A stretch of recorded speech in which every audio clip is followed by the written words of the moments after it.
Bom dia, hoje é dia 1º de julho de 2024 e hoje, com uma felicidade gigantesca, mais uma vez, nós temos aqui, eu vou dizer aqui o meu mestre, o mestre de todos nós aqui, professor Ângelo De Angelis.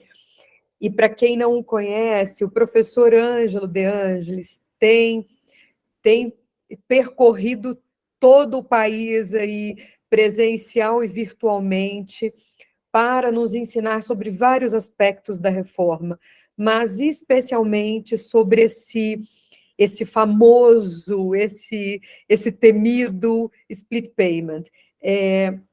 E antes de passar a palavra, meu amigo, meu mestre aqui, professor Ângelo, eu queria dizer o seguinte: esse Ângelo, a cada novo vídeo, a cada nova palestra, a cada novo texto, discussões, debates, divergências que eu escuto sobre o split payment, eu fico mais convencida de que o split payment, Ângelo, é o grande, é a reforma, que o split payment é a reforma, eu diria assim, é a reforma do consumo, mas ele é a reforma da tecnologia, ele é a reforma da transparência, ele é a reforma da efetividade do creditamento. E, Ângelo, olha só, meu amigo, eu ouvi a professora Silvia Piva esses dias falando, em uma das falas dela, que ela também tem falado muito sobre o split payment, e ela fez um comentário que, de tão óbvio, tão simples, ele é muito denso. Se hoje nós falamos em inteligência artificial generativa, nós contamos com a inteligência artificial para descoberta de tratamentos do câncer, o porquê que nos assusta tanto esse split payment para uma reforma tributária que será efetivada daqui a 10 anos? Ele é um mecanismo de simplificação do pagamento, do creditamento tributário. Eu gosto muito, Ângelo, depois conta para a gente da história do Uber, que para mim aquilo ali é o split payment purinho, assim, do creditamento. Então, mestre Ângelo, a palavra é sua, nos conte isso da maneira, começa assim nos elementos mais basilares, porque tem muita gente que está ouvindo pela primeira vez aqui, a palavra é toda sua. Ângelo, por favor, eu não te apresentei, conta um pouquinho para a gente de onde você vem, por favor, para que todos possam te conhecer melhor aqui. Muito obrigado. Thalita, obrigado pelas palavras, mas muito grande. É o seguinte, a Thalita tem todíssima razão. Essa reforma não é apenas uma reforma dos tributos, não. Ela é uma reforma dos tributos também, mas ela é, sobretudo, uma reforma tecnológica, assim, de monta, algo nunca visto no mundo. Então, vejam bem, bom, em primeiro lugar, eu sou auditor fiscal de carreira, né, no Estado, já tem 34 anos que eu estou na administração tributária, trabalhei em todos os lugares que vocês podem imaginar. Agora, para espanto de muita gente, eu nunca trabalhei nas áreas mais jurídicas das coisas da fazenda. Eu sempre trabalhei carregando piano. Eu sou carregador de piano. Tanto é que todas as minhas apresentações já terminam com piano. O que acontece? Mas só que eu sempre prestei consultoria a todos. Juízo do TIT, consultores tributários. Eu sempre fui um auditor fiscal, prestador de consultoria, porque eu sempre uso a mão na massa. Então, isso foi para mim uma enorme escola, certo? Então os juízes dos TIT, eles me perguntam bastante coisa, eu sempre estou à disposição, porque eu adoro, tá? Eu nunca quis ir para o TIT. Eu nunca quis ir porque o meu métier realmente é auditoria, é chegar na empresa, levantar os dados, verificar o negócio da empresa, ver como é que ela estrutura seus negócios, como é que ela estrutura suas operações, e nessa estruturação, como é que ela vai lançando os impostos. Esse sempre foi o meu métier de trabalho, tá certo? Eu sou economista, sou formado eu tenho mestrado no Unicamp, né? A minha graduação é Uberlândia, Federal de Uberlândia, e o mestrado é na TAI. E qual que foi o meu tema da dissertação? Adivinha? Foi o ICMS e o IVA. Que lá na Unicamp, ninguém conhecia direito aquele assunto, e quando eu defendi minha dissertação lá, foi assim, um auê, porque as pessoas muita coisa fica escondida. E quando a gente traz isso à luz, as pessoas estão. Bom, agora é o seguinte: o imposto sobre valor agregado, clássico no mundo, desde que ele surgiu no mundo, ele surgiu lá para o final dos anos 50, aliás, na verdade, ele surgiu nos anos 40, 45, mais ou menos, que a França começa a dar os primeiros ensaios práticos sobre a implementação do IVA, depois isso foi se consolidando, nos anos 70 o IVA já estava dominando o mundo todo, meados dos anos 70, 75, 77, o IVA já estava dominando vários países do mundo, e IVA, como todos sabem, é um imposto não cumulativo. Então, a cada operação, cada transação, né, na cadeia produtiva, as empresas elas vão vendendo as mercadorias, vão prestando seus serviços, destacando o imposto. Tudo aquilo que elas compram de mercadorias e serviços, elas também compram com imposto. Então, o imposto pago nas compras, ela vai deduzindo do imposto que ela destaca naquilo que ela vende e recolhe a diferença aos cofres públicos. Esse é o IVA clássico. Então, e esse IVA clássico, todo o imposto que é destacado no documento fiscal, ele já gera crédito para o adquirente seguinte. Basta destacar o imposto, que já gera crédito. Então, vejam bem, com o passar dos anos, isso foi se tornando um problema. Porque tem muita empresa que acumula crédito. Na própria Europa mesmo, surgiu a tal da fraude carrossel, porque a empresa vendia para outro país, e quando você tem uma exportação, não tem incidência do imposto, então você vai ter crédito acumulado. Começou a gerar nota fria, começou a interpor as pessoas nas cadeias para gerar créditos inidôneos. E depois, quando no Brasil, também um dos países que saiu à frente, ao lado de Peru, Chile, com a fatura eletrônica, aí que a coisa piorou, aí que os créditos inidôneos se explodiram, porque as notas frias, os IPs falsos, começaram a explodir no mercado. Então, os créditos frios começaram a explodir no mercado.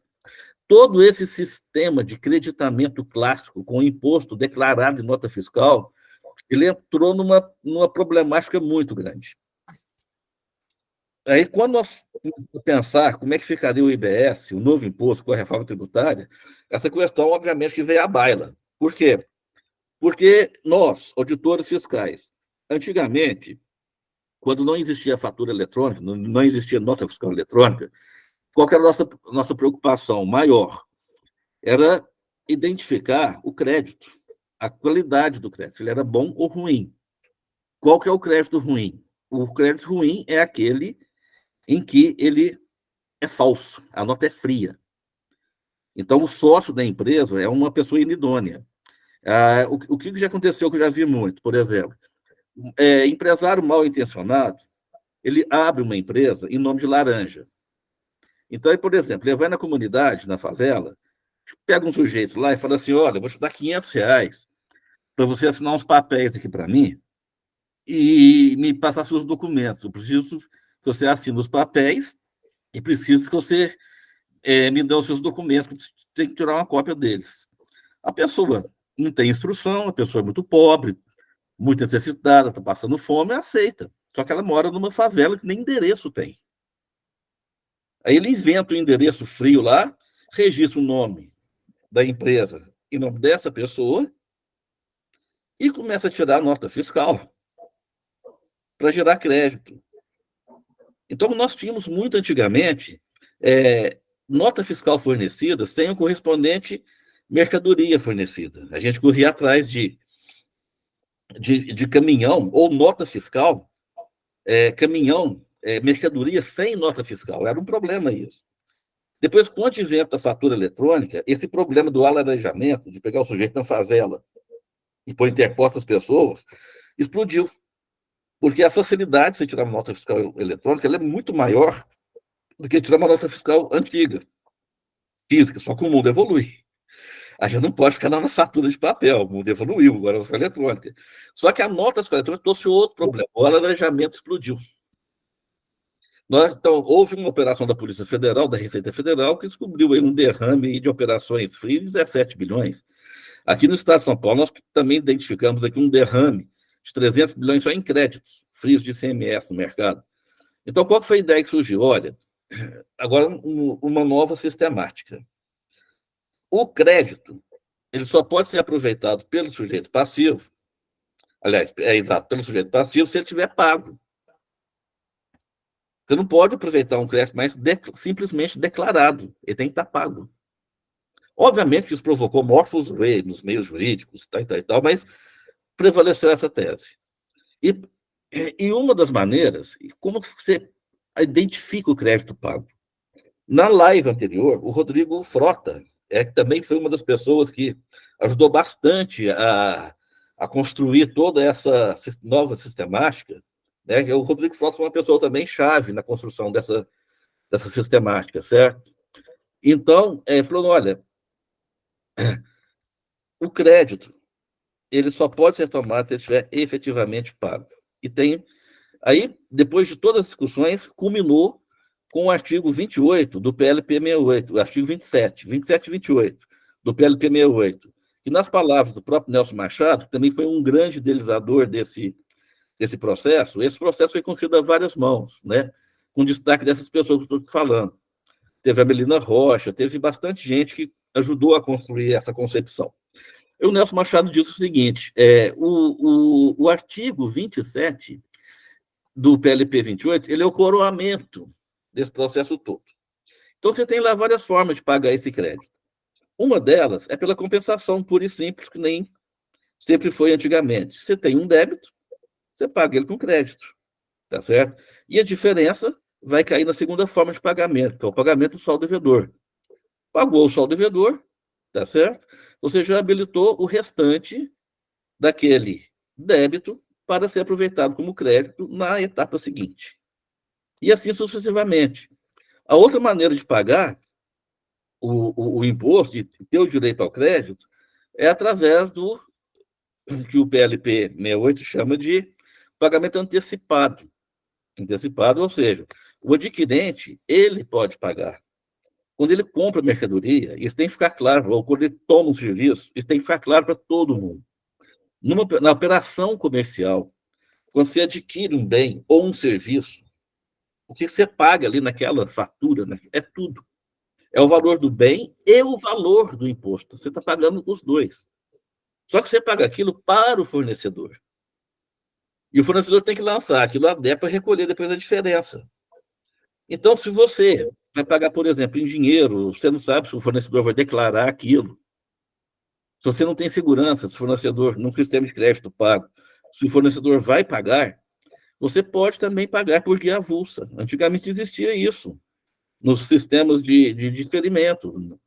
Cooperativa, armazém, que adquiria mercadorias de produtores rurais que nem eram inscritos, pagava ao produtor o valor do bem fornecido, por exemplo, queijo, produtor de queijo, em grande escala. Você tem lá a cooperativa, ela adquire de 2.000 produtores de queijo, nenhum inscrito. Então, quando o queijo chega, ela tirava uma nota de entrada, na nossa nota de entrada tinha o valor do queijo e o valor do imposto, do ICM na época. Ele emitia a nota de entrada, emitia uma guia avulsa, pagava essa guia do ICM no banco, para o governo, e a diferença pagava para o produtor. Isso já era o split. Esse já era um split analógico, que existia antigamente, tá certo? Bom, aí, com o advento da tecnologia, nós temos condições hoje, que é outra modalidade, de ter o split e de ter o pagamento por guia avulsa, que são essas modalidades de pagamento do crédito. Compensação, pagamento do saldo devedor, nós vamos ver um exemplo, pagamento antecipado, pode ser por guia avulsa, ou PIX inteligente, e pode ser por split payment, e também pode ser por por responsabilidade tributária. Um terceiro responsável pode pagar o imposto no lugar do adquirente. Bom, vamos ver aqui, vamos compartilhar a tela aqui, o Thalita. Eu devo dizer o seguinte, a apresentação eu mandei para a Thalita, depois ela pode compartilhar com vocês, tá certo? Então, o que acontece? Acontece que eu faço overbooking de slides. Eu sempre faço overbooking de slide. Eu não estou vendo vocês, tá certo? Nós vamos diretamente lá para o slide que trata do split. Mas antes disso, eu quero falar para vocês o seguinte. A reforma tributária, como nós dissemos aqui no começo, ela não é apenas uma reforma do imposto, ela é uma reforma de todo o processo, tem toda uma sistemática, toda uma tecnologia por trás. Então, vocês vejam bem, é, é imprescindível que haja uma plataforma nacional de dados, com cadastro unificado e domicílio tributário eletrônico. Está no artigo 42 do PLP 68/2024. O que é essa plataforma? Essa plataforma, ela recebe, quando o contribuinte, a empresa, emite uma nota fiscal, ela é eletrônica, essa nota. Eu nem vou falar em nota fiscal eletrônica mais, porque toda nota fiscal é eletrônica, e será no IBS.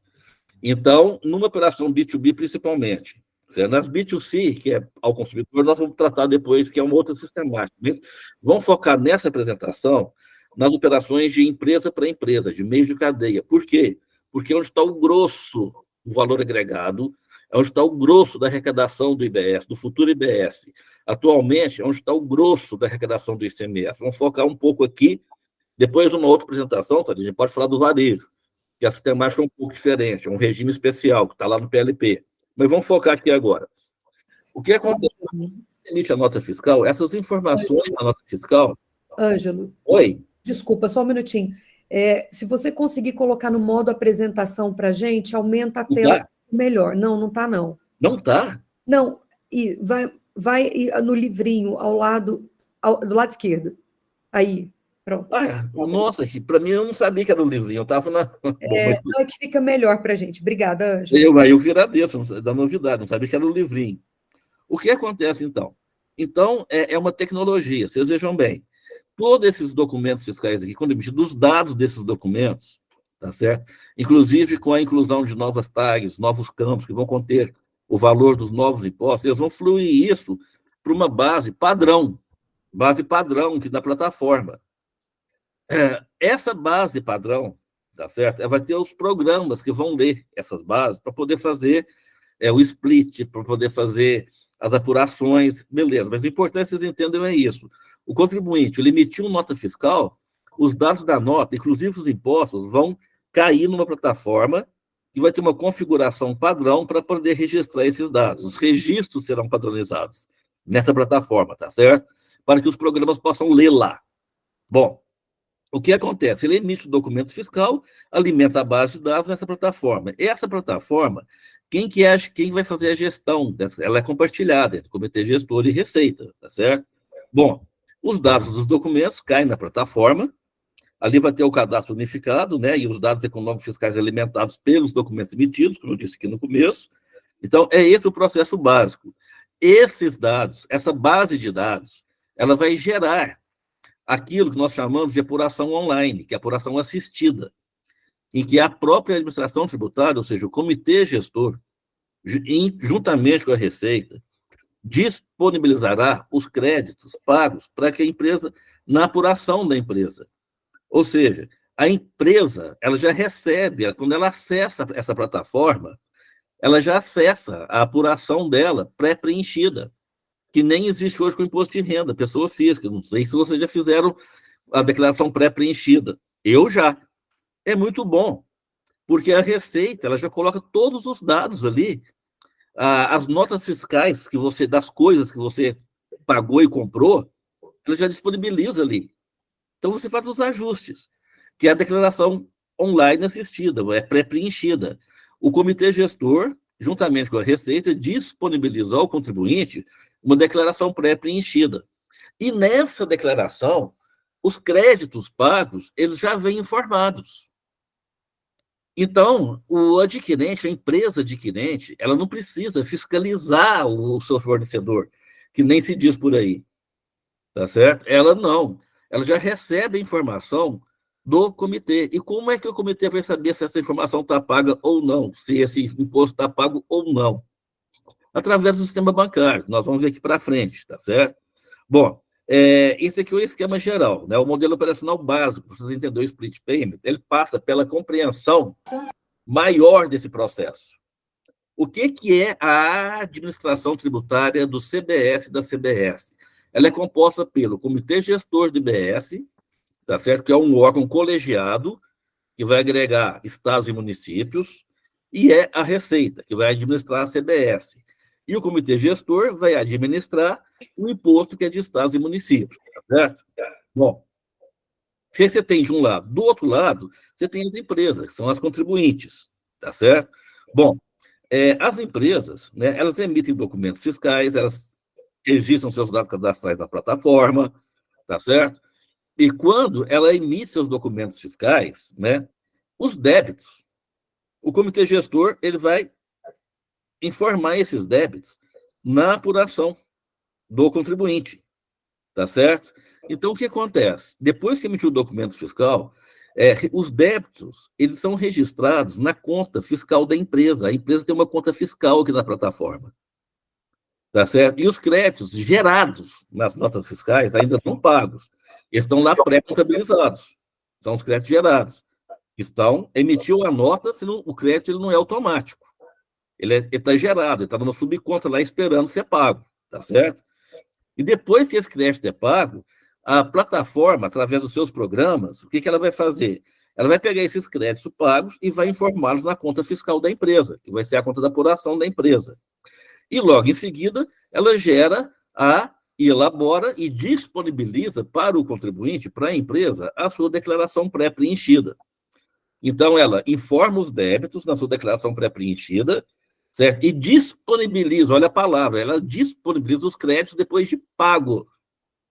Na emissão da nota, esses créditos ficam gerados e guardados numa subconta. Depois que ele é pago, ele sai da subconta e vai lá para a apuração da empresa, que vai gerar a declaração pré-preenchida.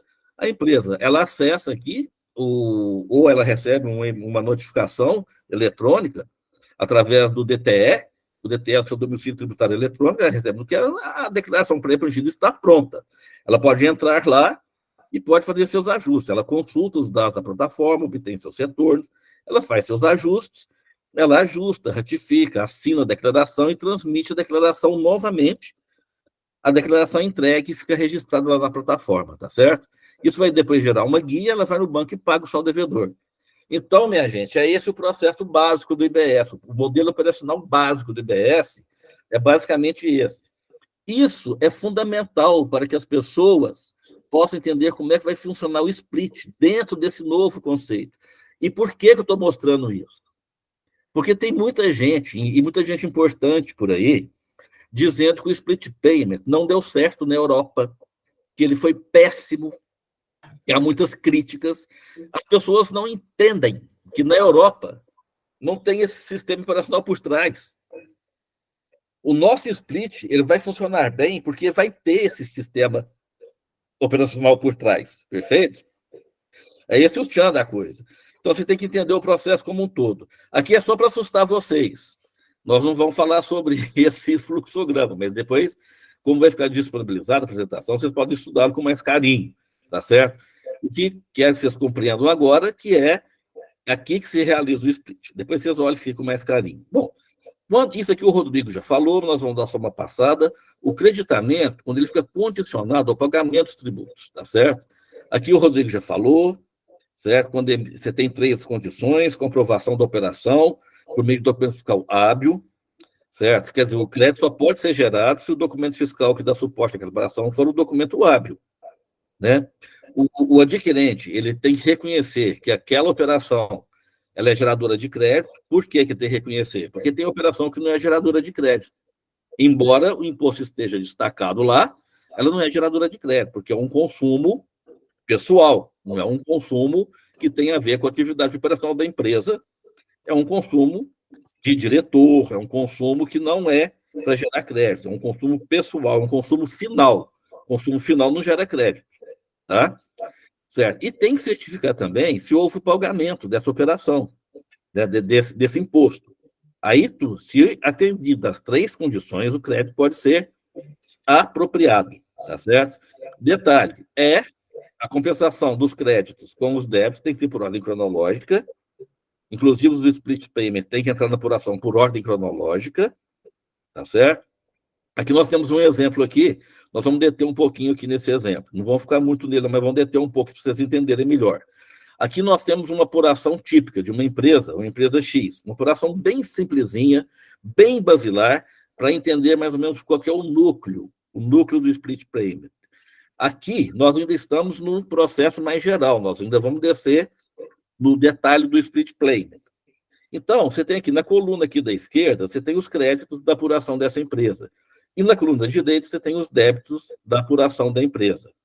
Bom, na coluna da esquerda, de onde vêm esses créditos?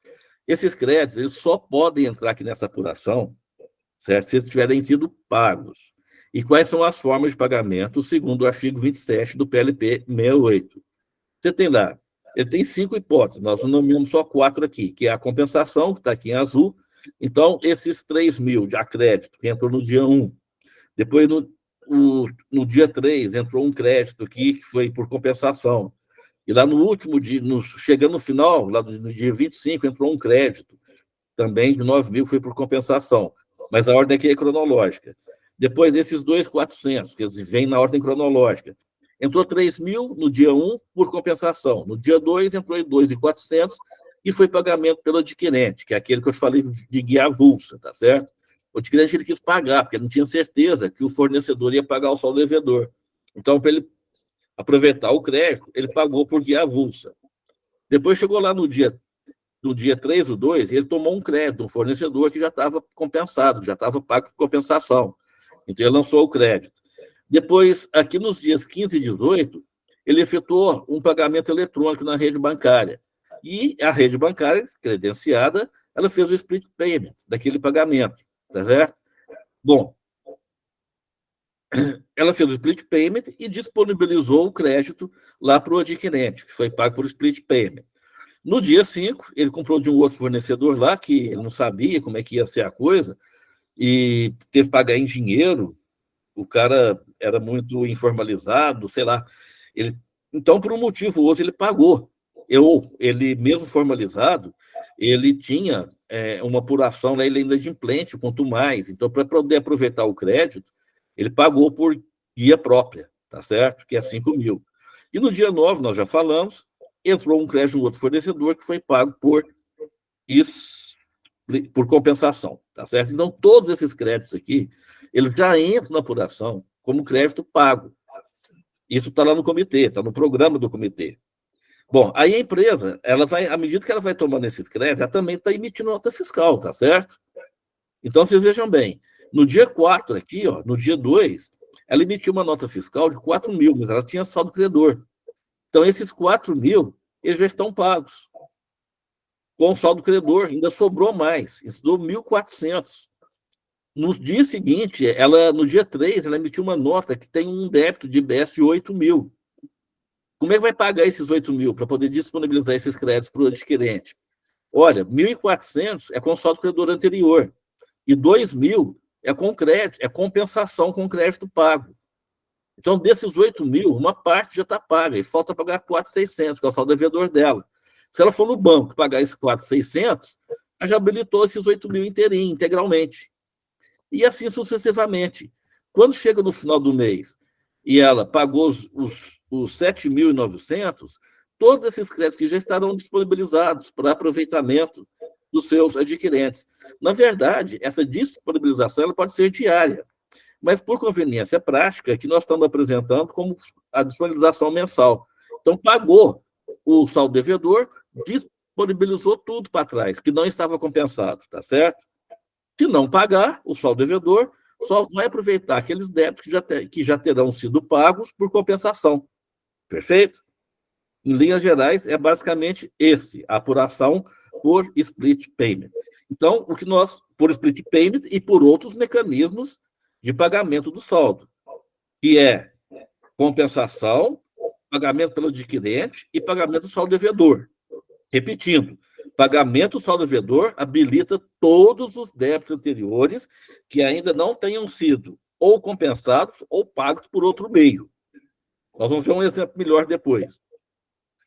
E assim sucessivamente. Bom, então nós já falamos, quando emite a nota fiscal, você tem um crédito gerado, tá certo?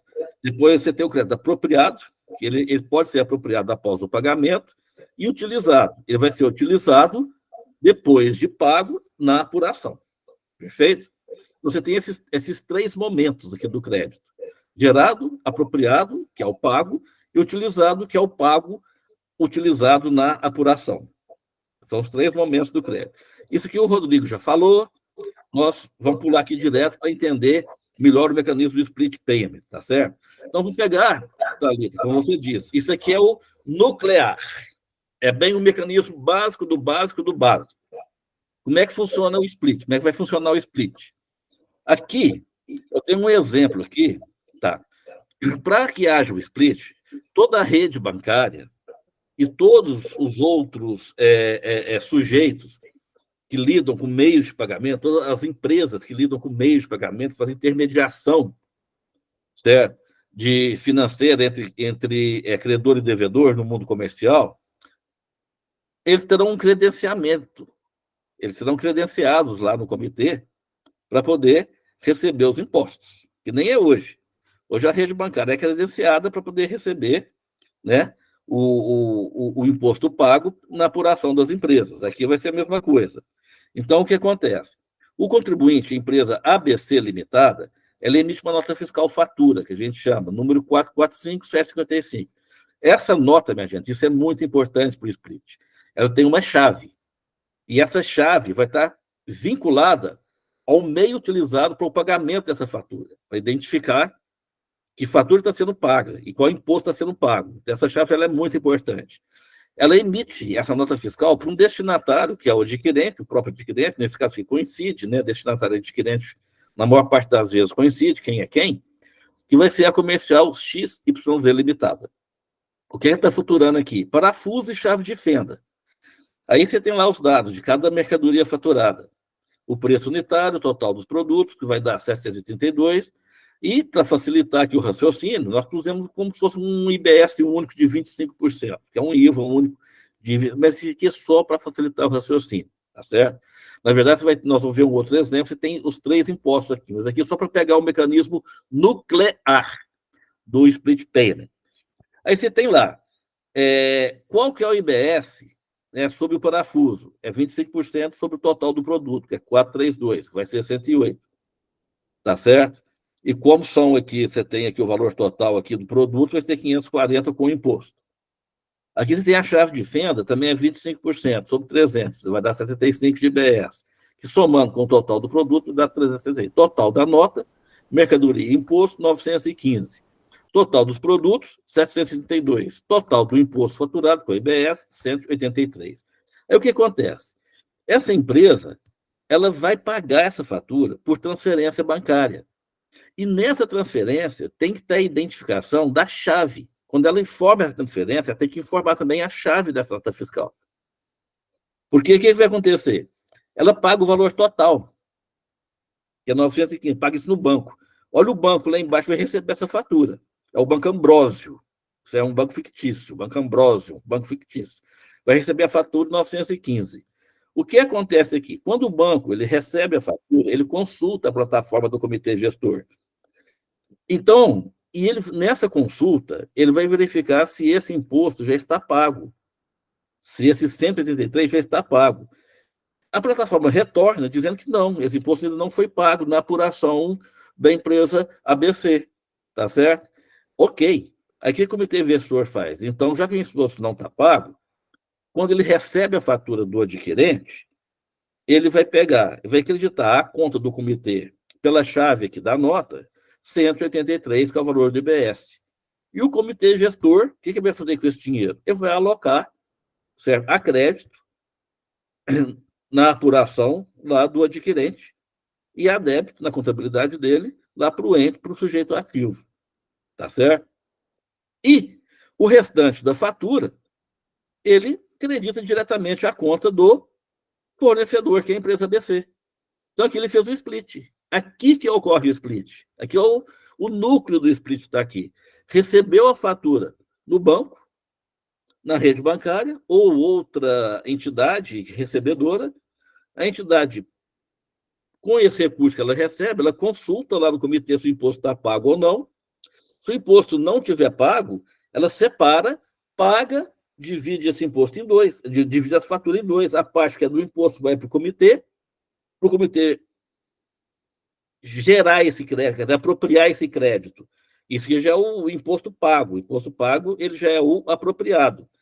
para ser utilizado na apuração do adquirente, que é a comercial XYZ. Então, isso já pode entrar a crédito lá. E o restante vai lá para a conta do fornecedor. Aqui ocorreu o split, é uma forma de pagar um imposto, tá certo? Bom, agora numa outra situação, suponhamos que ele consultou lá, entendeu?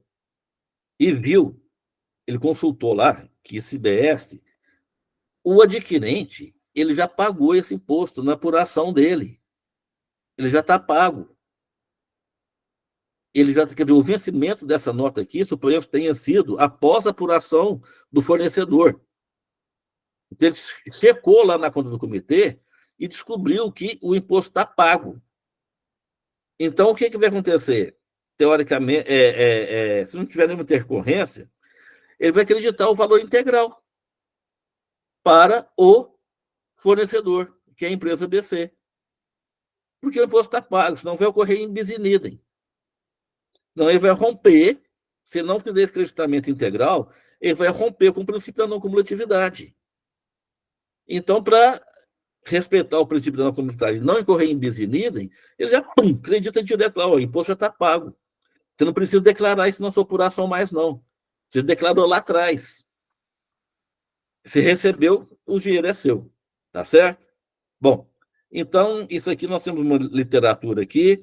Eu vou falar o seguinte: essa literatura aqui, essa European Commission, esse paper aqui, que é Analysis of the Impact of Split Payment Mechanism, e não lê isso aqui, vocês podem ler, mas lê com espírito crítico, que é o que não deve ser feito. Tá certo? Depois, é recomendável melhor ler o trabalho da Melina e desse Alexandre Alckmin aqui também, é muito bom. Mas esse primeiro aqui, vocês leem, mas com o espírito seguinte, é o que não deve ser feito. É o split que não deu certo, é o modelo europeu. Esse relatório da Deloitte, ele relata esses casos, tá certo? Bom, aqui, nós temos aqui também, vamos passar para um outro exemplo aqui, para sedimentar esses conceitos todos. Nós temos lá o nosso modelo operacional básico, que tem a Plataforma Nacional de Dados com Cadastro Unificado, e que tem o domicílio tributário eletrônico, contribuinte, e tem o banco. Aí uma empresa, tá certo? A empresa, ela emite uma nota fiscal aqui, essa empresa aqui, que é a indústria XXX. Ela emitiu essa nota fiscal com a chave 11122222333, tá certo? Quem que é o adquirente? É o adquirente aqui, no caso, é o adquirente destinatário, é a mesma coisa. Porque, juridicamente, pode ser diferente um do outro, mas vamos supor que seja a mesma coisa, adquirente destinatário. Está lá em Três Lagoas. Então, já entrando nos conceitos do IBS, como é destino, qual que é o valor do serviço prestado aqui? É 1.000 nessa nota fiscal, que tem essa chave. Como é a alíquota de destino, o imposto ele é pelo destino, pela alíquota de destino, o IBS municipal de Três Lagoas é de 3%. Então, o IBS dessa operação é R$30. O IBS estadual do Mato Grosso do Sul é 16%. Então, o IBS dessa operação é 160, tá certo? A CBS, ela é 8%, que a CBS já é do governo federal. Então, ela é R$80. O que acontece? Quando ele emite essa nota, como é nota eletrônica, os dados, o total da nota é 1.270. Quando ela emite essa nota, os dados dela, ela emite também um boleto para pagamento, um exemplo, mas pode ser qualquer outro meio, pode ser uma duplicata, pode ser DARI, pode ser um PIX, ela pode pegar um PIX identificado para poder pagar, mas no caso que é um boleto, para vocês entenderem o mecanismo. E esse boleto, quer dizer, ele está vinculado, a chave dele está vinculada com essa nota. E o valor total do boleto, ele é de 1.270, ou seja, o mesmo valor da nota, perfeito? O que acontece? Quando ele emite essa nota, com essa chave, todos esses dados, inclusive a chave da nota, vai para um registro aqui na Plataforma Nacional de Dados, tá certo? E quando vai para esse registro, os débitos, eles já são alocados na conta da indústria emitente, que é a indústria XXX, que é o fornecedor. Então, os débitos já são alocados na conta fiscal dela para pré-apuração pré-preenchida. O que acontece com os créditos dessa nota? Que vão ser alocados lá para o destinatário, que é o adquirente comercial YYY. eles ficam na condição de crédito tributário gerado. E cada registro desse tem a nota fiscal, o número da nota fiscal equivalente e a chave. E tem uma coluna lá, ele está pago, sim ou não? No caso que ele ainda não está pago, porque a nota foi só emitida, tá certo? Aí, a comercial YYY, que é a destinatária adquirente, ela vai lá no banco e paga esse boleto na data de vencimento. O banco, o que ele vai fazer? Ele vai consultar na plataforma, pelo número da chave, se aquela nota se aquele imposto daquela nota já está pago. Se a comercial YYY pagou o valor integral do boleto, ela também pagou os impostos que estão aqui nesse boleto, tá certo? Que estão embutidos aqui nesse boleto, estão embutidos dos 1.270. Ela faz a consulta na plataforma, constatou lá que não está pago, tá certo? Esse crédito que já está pago, ele retornou dizendo que não está pago. Então, o que é que o banco faz? Ele já faz o split aqui. Ele já acredita lá na conta da indústria YXXX o valor de R$ 1.000, que é o valor do serviço prestado. A CBS de 80, tá certo? Ele vai acreditar a conta do Tesouro aqui da União, o banco. Depois, o IBS de 30, ele vai acreditar a conta do comitê gestor, que vai alocar esse recurso lá para Campo Grande e vai lançar crédito na apuração pré-preenchida do destinatário. Nós vamos ver aqui.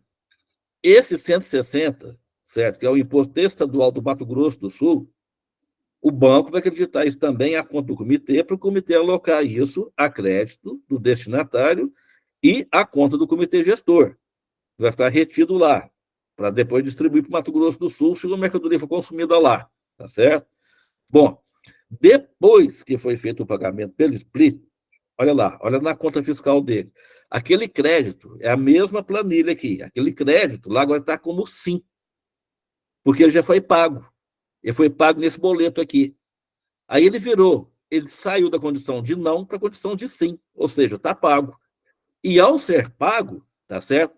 Ele já pode ser utilizado, ele já pode ser apropriado e utilizado aqui na conta fiscal da empresa YYY. Então já entra na conta fiscal como crédito apropriado. Por quê? Porque já está pago por split payment. Ficou claro? Tá certo. Agora suponhamos que o comitê gestor, ele informou lá ao banco que quando esse boleto foi pago, o crédito já estava pago. Então, o que acontece?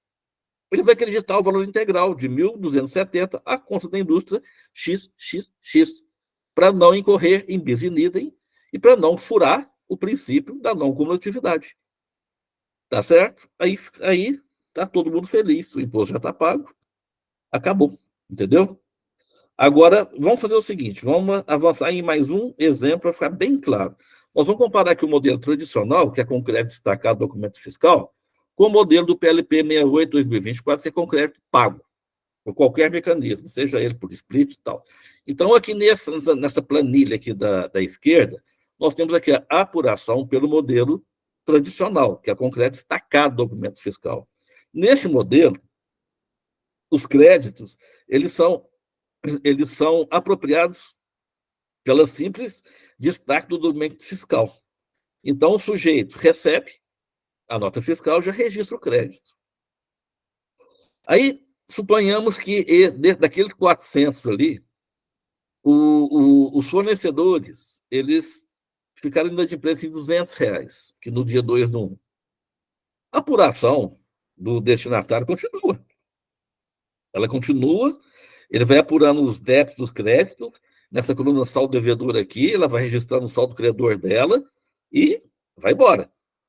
Depois, posteriormente, lá no dia 12/1, ela tem um crédito lá de 3.000 e 4.000, que posteriormente a fiscalização vai constatar que aquele crédito ele é inidôneo. Ou seja, é de laranja. O fornecedor aqui, o sócio dele é laranja. Se ele é laranja, essa empresa não tem como executar até tem, mas é muito difícil executar essa empresa para pagar esse débito. As procuradorias ficam doidinhas, não conseguem executar isso daqui. E nós também, a gente fica doidinho para poder... É muito difícil isso, para poder fazer a cobrança administrativa. Bom, aí, lá para frente também, você teve um saldo devedor lá inadimplido de R$ 300. Por aí vai. No total, quer dizer, essa empresa, ela propriou crédito, dos quais R$ 500 foram inadimplidos pelo fornecedor, certo? E 7.000 era inidôneo. Era crédito inidôneo que ela tomou na boa-fé, tá certo? Hoje já existe a tese da boa-fé. Se a nota é inidônea, mas se o destinatário, o adquirente, tomou aquilo e pagou na boa-fé, o direito ao crédito está garantido, porque é 7.000. Então, ela tem débitos lá por vendas, tá certo? Débito, débito, débito, débito. Ela purou débito de 24.860, tá certo? Bom, ela vai recolher a diferença, de 24 para 16. Aqui, na apuração do modelo PLP 68, é diferente a apuração. Aqui você tem na coluna dos créditos, tá certo? Ele só pode, certo? Ele não pode apropriar tudo, né? E aqui você pode perceber o seguinte, que na forma de apropriação, né, aqueles 3.000 aqui, ó, ele apropriou por split, porque ele pagou por split. E aqui, entendeu? Os 3, depois aqueles 4.000 lá, ele estava desconfiado, ele foi por split também. Porque, poxa, esse cara aqui deve ser inidôneo, então vou pagar por split, né? Aqueles 800, aqueles 600 ali, ó, ele não confia no fornecedor. Tanto é que o anterior aqui, esse do dia 18, ele ficou inadimplente em 300, então ele pagou por guia avulsa, né? Pagamento antecipado de 860, beleza. E assim sucessivamente. Ele vai apropriando os créditos à medida que eles vão sendo pagos, seja por compensação, seja por split, e seja pelo pagamento pelo adquirente, o pagamento antecipado por guia avulsa. Depois dos débitos dele, tá certo? Ele vai lançando os débitos, à medida que ele vai tirando as notas fiscais, ele vai lançando os débitos. E desses débitos aqui, alguma coisa já é pago pelo seu cliente também, pelo seu cliente. Esses 500 que foram pagos pelo cliente, esses 200 aqui foram pagos também pelo adquirente, esses 300 também foram pagos. Então, no final das contas, tá certo? O saldo devedor dele lá no final é de 3.810 e não de 8, que nem no sistema tradicional.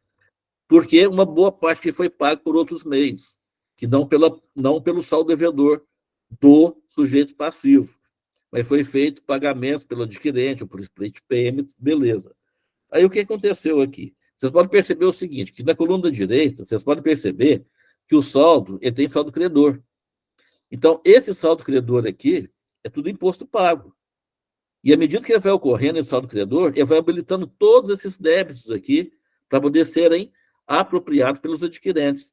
Lá no final, depois que ele pagar os 3.810, ele habilita todo aquele restante que ainda não está habilitado por créditos. Perfeito?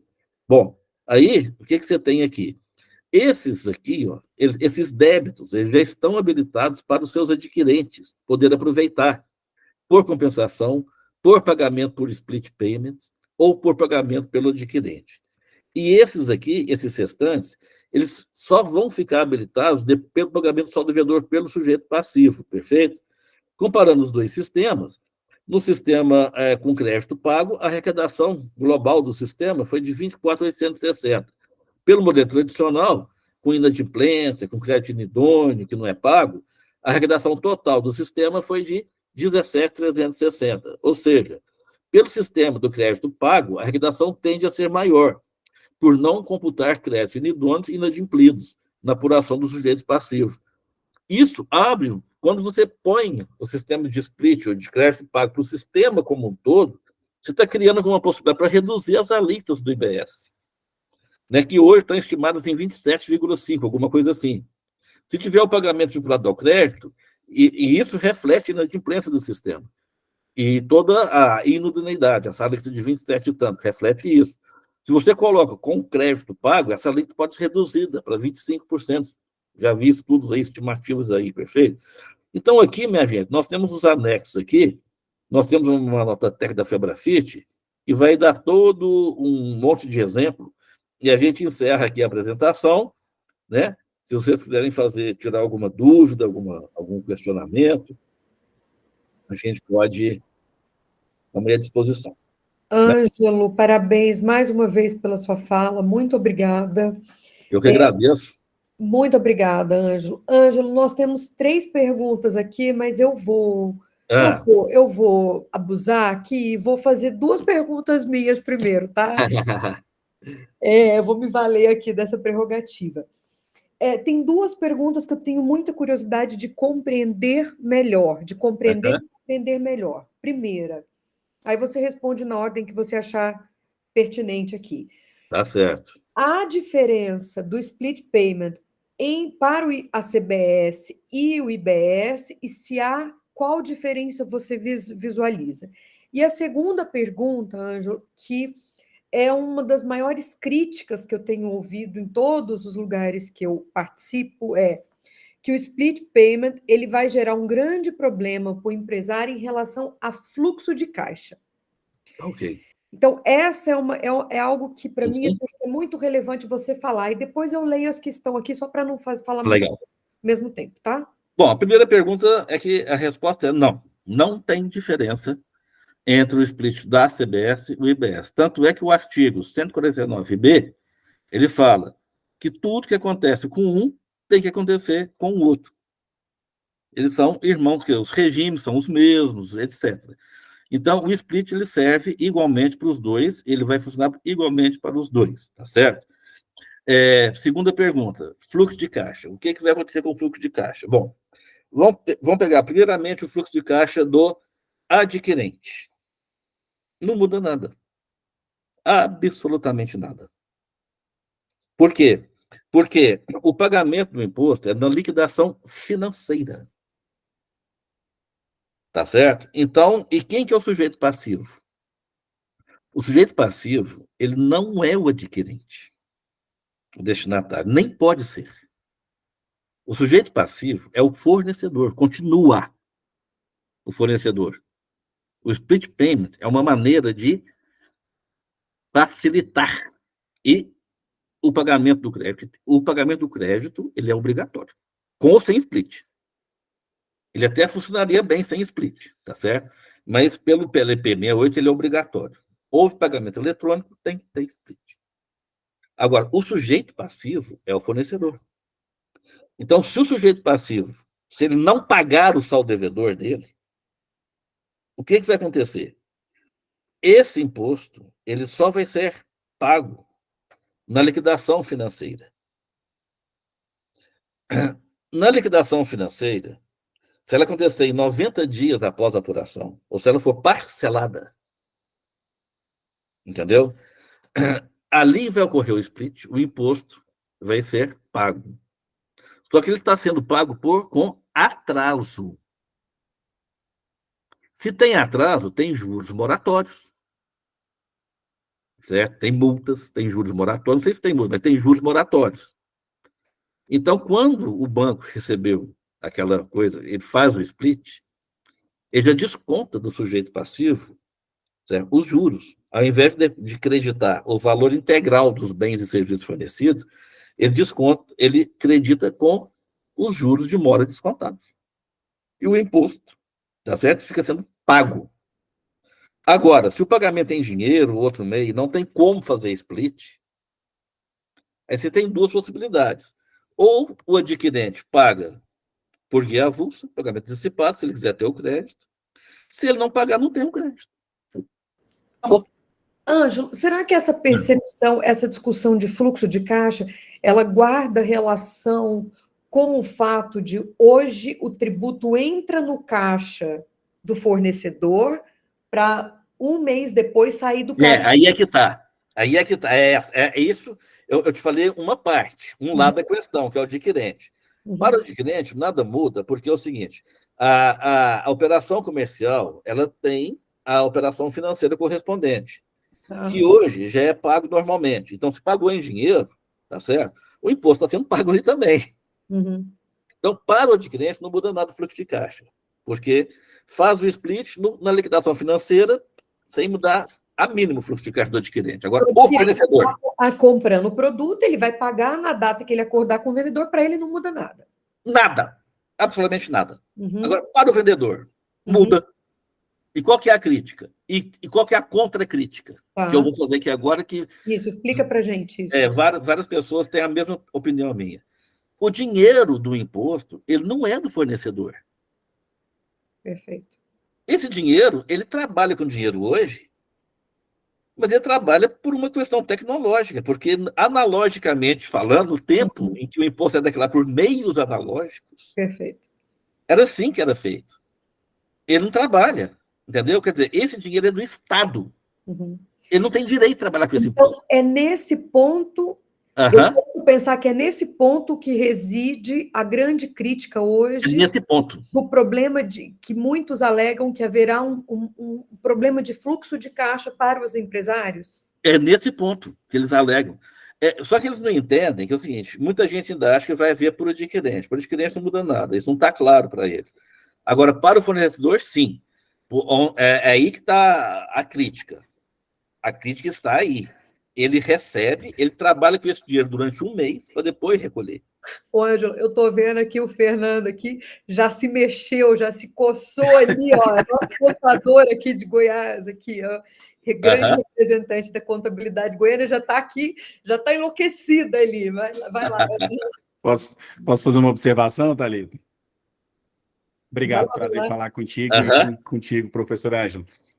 Como é que funciona hoje? Imagina lá, hoje, 1º de julho, eu acabei de comprar um produto qualquer aí, conforme o seu exemplo, e eu acabei de receber essa nota. Então, eu vou contabilizar esse dado para uma empresa qualquer aqui e eu já dou a carga desse crédito, seja hoje no sistema atual, PIS, COFINS e ICMS. Quando eu vou fazer o fechamento dessa empresa, lá na virada de agosto da competência julho, você já faz a apuração englobada entre débito e crédito. Então, se ela tem 1.000 a receber de crédito das compras, se ela tem 2.000 a pagar, um menos o outro, a diferença que vai ser gerada, seja na DARF, seja no DARE lá do ICMS ou do PIS/COFINS dela. E mesmo que o fornecedor não tenha feito o pagamento dessa conta, porque eu posso ter comprado o produto, inclusive pagado à vista, e o fornecedor, pelos motivos dele, lá no débito da conta dele, ele não pagou esse imposto. Eu tomo esse crédito hoje. Então, parte do pressuposto da competência. Se o Estado vai cobrar isso dele a posteriori, vai ter lançamento administrativo, judicial, etc., esse é um outro problema do lado de lá. Então, a gente está travando isso hoje no PL 68 da competência para o regime de caixa. Então, alguns segmentos é possível hoje trabalhar com regime de caixa, só que o imposto hoje ele é pago na competência. Então, imagina lá que eu tenho, pegar até o próprio Simples Nacional, vou vender lá meu telefone para você, 10 parcelas de R$100. A primeira vai vencer no mês que vem, 1º de agosto, em setembro eu pago a parcela do primeiro lançamento. Se é no regime de competência, em agosto eu pago o imposto dos R$1.000 de julho, sendo que eu ainda nem recebi a segunda parcela em diante. Entendi. Então, eu vou travar isso ainda até os juros. Tá. Não, acontece o seguinte, eu entendi perfeitamente a sua observação, porque é assim, como é que é hoje? Hoje, se a venda é parcelada, por exemplo, tá certo? O crédito, ele é automático. Ele é automático dentro do regime de competência. No split payment é a mesma coisa, ele também é automático, dentro do regime de competência, tá certo? Agora, acontece o seguinte, esse crédito, quer dizer, o tomador, ele vai deixar de ter direito a esse crédito se o fornecedor não pagar. Entendeu? Então, então isso vai afetar o fluxo de caixa dele. Também vai. Porque aí, neste caso, entendeu? Ele vai ter um débito maior do que ele teria, ele vai ter um saldo devedor a pagar maior, porque a venda foi parcelada. Então, veja bem, aí qual que é a alternativa que ele tem? Lá na apuração dele, tá certo? Ele vai ter que pagar, né, o imposto por guia avulsa para poder abater o saldo devedor. Agora, se isso está parcelado, suponhamos que parcelou em 6 vezes daí, e o outro lá, o fornecedor não pagou. Aí ele vai ter que suportar o ônus da inadimplência do outro lá, do fornecedor. Isso realmente também vai acontecer, viu, Thalita? E por quê, o Fernando? E por que isso é assim? Para fortalecer as relações comerciais, para fortalecer o crédito. Aí, nesse ponto também, o adquirente, ele tem menos fluxo, ele vai ter um fluxo de caixa afetado, porque ele tem que suportar a inadimplência do outro lá, porque antes ele tomava o crédito por competência, e agora ele vai deixar de tomar. Ele vai deixar de tomar se o outro não pagar. Seria o Estado ali tirando a responsabilidade dele de fazer a cobrança e jogando para o fornecedor ali, para a cadeia produtiva. Não é a cobrança, é o direito ao crédito. É diferente, é o direito ao crédito. Agora, por outro lado, o que você tem também? Tá, vamos pensar nas empresas maiores, que têm estabelecimento em vários estados. Como que é hoje? Essas empresas, elas não podem compensar saldo devedor de um estabelecimento com saldo credor de outro estabelecimento de um outro estado. Aqui vai poder. Esse é um ponto. O outro ponto é o crédito acumulado. O crédito acumulado, no meu entender, do jeito que ficou no PLP, ele ainda ficou muito longo. O período de devolução ficou muito longo. Ele pode ser reduzido. Porque o crédito está pago. Se o crédito está pago, a devolução do saldo credor, obviamente, pode ser reduzida. Agora, e por que não está assim? Né? Por questão de sistema, que não tem segurança, se os sistemas vão funcionar, você vai ter intercorrência, principalmente na transição, que vai dar pau no sistema. Então, puseram lá períodos de devolução de 9 meses, para crédito comum, para ativo mobilizado, 60 dias mais 15. De todo jeito, é bem mais curto do que existe hoje. Hoje tem estado que não devolve crédito acumulado, e tem estado que demora de 2 a 3 anos para devolver crédito acumulado, quando devolve. Então, quer dizer, sistemicamente, se você olhar do ponto de vista do sistema como um todo, entendeu? Se você fizer uma análise, mais do ponto de vista do equilíbrio dinâmico, esse é o ponto, porque às vezes a pessoa fala, o split payment vai afetar o fluxo de caixa, eu vou ter que suportar a inadimplência do fornecedor, mas do ponto de vista sistêmico, quanto que isso significa? E do ponto de vista sistêmico, com uma injeção maior de liquidez na economia e com maior giro de um negócio, né? O sistema como um todo, ele sai benéfico, porque o crédito, ele está assegurado, primeiro ponto, ele está fortalecido, e a alíquota pode ser menor. Você está entendendo? Então, quando você analisa o ponto, quando você analisa o sistema como um todo e as demais coisas do sistema que vão trazer mais liquidez para o sistema, é mais vantagem. É melhor você ter um crédito fortalecido com pagamento, com crédito pago, é muito melhor do que um sistema atual. Porque com o sistema atual, né, que vocês viram lá, a inadimplência, tá certo? Ela gera menos arrecadação. No sistema de crédito pago, quando você tem a inadimplência, ela pode até, dificilmente vai ocorrer, porque para ter crédito tem que ter pagamento. Então, tá bom, então o adquirente ele assume o ônus da cobrança, que seria do Estado. Né? Não é bem assim, porque o direito ao crédito muda, o direito ao crédito só se ele está pago. Agora, vai ter saldo devedor não pago? Vai. Vai ter saldo devedor não pago. Vai ter cobrança administrativa? Vai. E se tem cobrança administrativa bem sucedida, o crédito já é gerado por adquirente.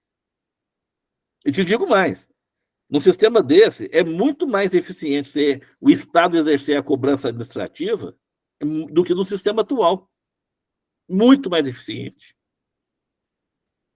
A minha resposta é essa. Ângelo, professor Oi. Ângelo, nós chegamos aqui, teoricamente, nós ultrapassamos 10 minutos do nosso tempo, e você tem 4 perguntas aqui, tem 4 perguntas no grupo, isso porque ninguém fez nenhuma outra pergunta, né? Aí, Ângelo, eu vou te colocar numa situação difícil aqui, mas você fica bem à vontade, tá? Seria possível você voltar na segunda que vem conosco? Lógico. Porque aí, se você autorizar, a gente começa na próxima segunda, respeitando esses 4 que fizeram pergunta aqui, tá? Tem algumas pessoas, 4 pessoas, eu já copiei as perguntas, e aí na sequência você poderia falar para a gente, Ângelo, do split payment nessa outra perspectiva, que hoje você falou B2B, né? Tá. Aí já fala do B2C. do B2C. O que você acha? Porque esse assunto tão complexo, Ângela, tão difícil. Pode ser, mestre? Lógico. Podemos fechar sua agenda de novo? A gente fecha de novo a agenda. Tá, gente, olha lá, hein? Aproveita para a gente explorar aqui nosso mestre Ângelo De Angelis aqui. Então, podemos fazer assim, todo mundo? Podemos. Eu agradeço aqui os elogios, todo mundo, Caroline, Vanessa, Pâmela, Sandra. Muito obrigado aí. Não, Ângelo, você tem melhorado muito esse debate aqui no Brasil. Fernando. Obrigado. Tudo bem, Fernanda? Aí na próxima semana você volta de novo toda afiada. Mais pergunta. Mais pergunta. É porque assim, viu, Fernando, e todo mundo, essas críticas, elas têm que ser enfrentadas. Não podemos deixar passá-las em branco. Nós temos que responder essas críticas.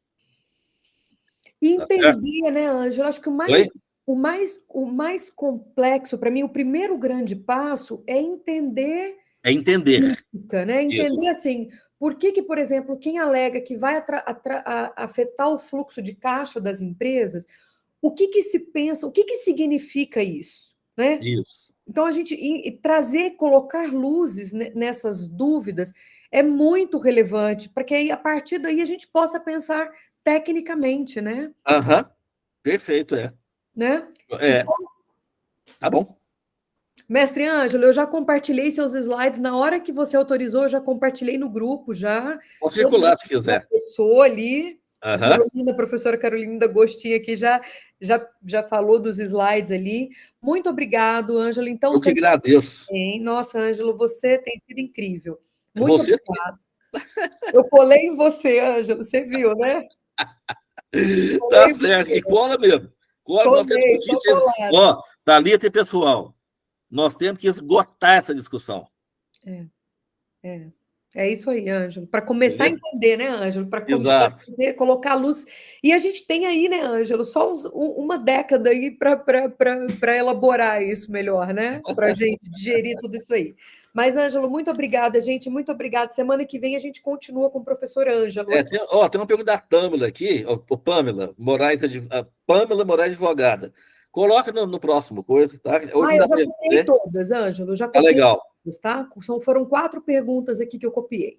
Beleza. A gente começa com elas, aí depois você passa para o B2C, para o Split Payment B2C. B2C, sure. Tá Thank bom? you so much. Obrigada, mestre. Gente, boa semana. Bom dia. Boa semana, tudo bem. Tchau, tchau. Tchau, tchau. Beijo, Ângelo. Obrigada. Nada.